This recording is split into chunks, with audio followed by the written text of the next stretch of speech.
எனக்கு ஒன்று தெரியும், எனக்கு எந்த தாளந்துகளுமே இல்லாமல் அவர்களை விட நான் குறைவானவனாய் என்னுடைய மனசு சொல்லும்போது, என்னுடைய கைகளை போருக்கும் என்னுடைய விரல்களை யுத்தத்திற்கும் படிப்புகிற, என்னை ஞானவானாய் மாற்றுகிற, என்னை திறமசாலியாய் மாற்றுகிற, எனக்கு முன் இருக்கிற இந்த மனிதனை விட என்னை ஆச்சரியமாய் நடத்துகிற ஒரு தேவன் எனக்கு இருக்கிறார்.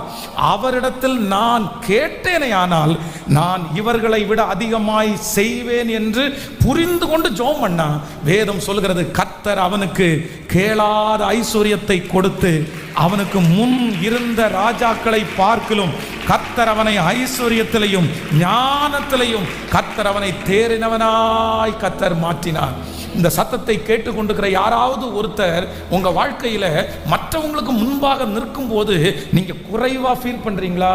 ரொம்ப குறைஞ்சது மாதிரி நீங்க நினைக்கிறீங்களா? எனக்கு இந்த மாதிரி இல்லை, எனக்கு இந்த மாதிரி இல்லை, எனக்கு இந்த